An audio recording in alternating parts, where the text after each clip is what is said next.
विवाद का मूल मंत्र क्या है। इस कहानी में मैं बताने वाला हूं कि झगड़े का मूल मंत्र क्या है। प्रिय दर्शकों, स्वागत है YouTube प्रभास ज्ञान दर्पण चैनल में। ये कहानी बहुत ही रोचक और शिक्षाप्रद होने वाली है, कृपया ध्यानपूर्वक सुनें। और अभी तक यदि आप चैनल को सब्सक्राइब नहीं किए हैं तो कृपया चैनल को सब्सक्राइब जरूर कर लें। एक बड़ी प्रसिद्ध हंगेरियन कहानी है कि एक आदमी का विवाह हुआ, झगड़ैल प्रकृति का था।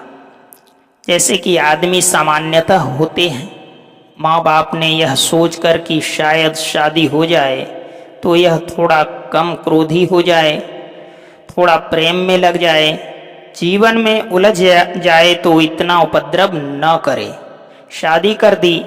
शादी तो हो गई और आदमी झगड़ैल होते हैं। उससे ज़्यादा झगड़ैल स्त्रियां होती हैं।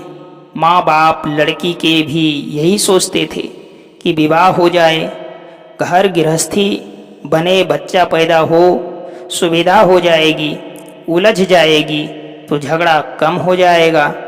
लेकिन जहाँ दो झगड़ैल व्यक्ति मिल जाए वहाँ झगड़ा कम नहीं होता, दो गुना भी नहीं होता, अनंत गुना हो जाता है।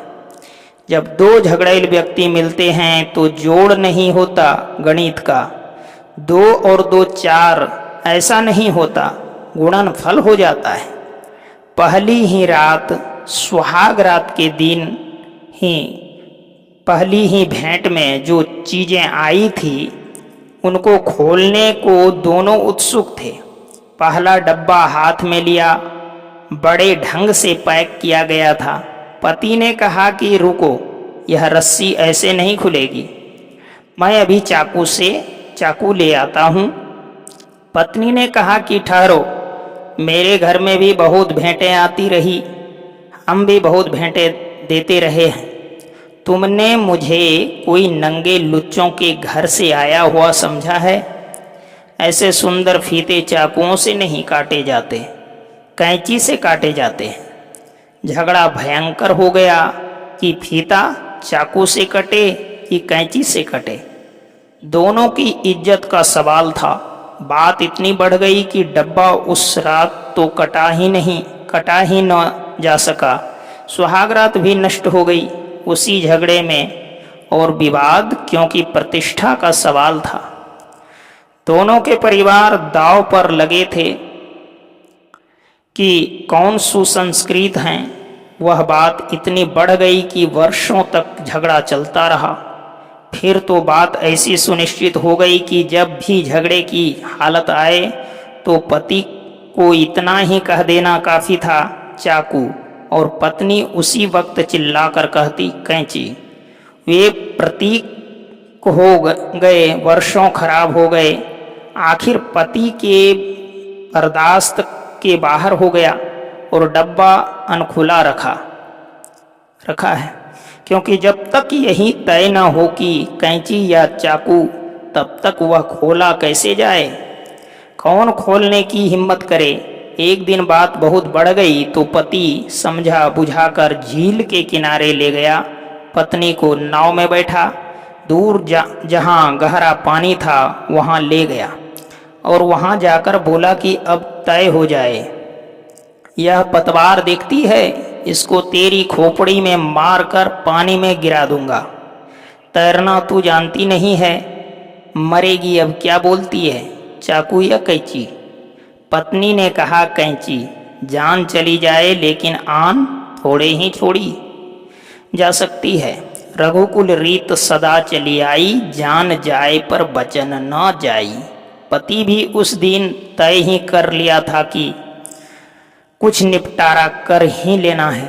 यह तो जिंदगी बर्बाद हो गई और चाकू कैंची पर बर्बाद हो गई, लेकिन वह यही देखता है कि पत्नी बर्बाद करवा रही है। यह नहीं देखता है कि मैं भी चाकू पर ही अटका हुआ हूँ। अगर वह कैंची पर अटकी है तो दोनों कुछ बहुत भिन्न नहीं है, पर खुद का दोष तो युद्ध के क्षण में, विरोध के क्षण में, क्रोध के क्षण में दिखाई नहीं पड़ता। उसने पतवार जोर से मारी, पत्नी नीचे गिर गई उसने कहा अभी भी बोल दे।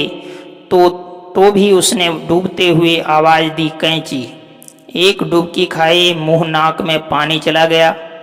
फिर ऊपर आई, फिर भी पति ने कहा अभी भी जिंदा है, अभी भी मैं तुझे बचा सकता हूँ, बोल। उसने कहा कैंची। अब पूरी आवाज भी नहीं निकली क्योंकि मुंह में पानी भर गया। तीसरी डुबकी खाई, ऊपर आई, पति ने कहा अभी भी कह दे क्योंकि यह आखिरी मौका है। अब वह बोल भी नहीं सकती थी, डूब गई। लेकिन उसका एक हाथ उठा रहा और दोनों अंगुलियों से कैंची चलती रही। दोनों अंगुलियों से वह कैंची बताती रही। डूबते डूबते आखिरी क्षण में 1000 रूपों में युद्ध चल रहा है। तुम्हें दिखाई नहीं पड़ता? युद्ध के लिए कोई आकाश से बम वर्षा होनी आवश्यक नहीं है। वह तो आखिरी परिणति है, वह तो युद्ध का आखिरी रूप है।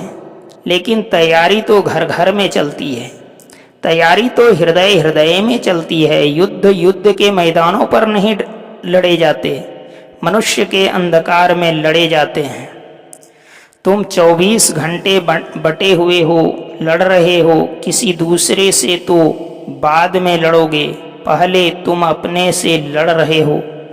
एक भी ऐसी तुम्हारे जीवन की पल दशा नहीं है जब तुम्हारा किसी न किसी अर्थों में संघर्ष न चल रहा हो। और जहाँ संघर्ष है वहाँ कैसे शांति होगी, और जहाँ संघर्ष है वह कैसे समाधि फलित होगी। फिर तुम्हारा संघर्ष तुम जिनसे जुड़े हो उनमें फैल जाता है। क्षुद्र बातों पर तुमने कभी ध्यान दिया? कितनी छोटी बातों पर तुम लड़ते हो। जैसे बातें तो बहाना है, लड़ना तुम चाहते हो, इसलिए कोई भी बहाना काम दे देता है। महाभारत के लिए कोई कुरुक्षेत्र नहीं चाहिए, महाभारत तुम्हारे मन में है।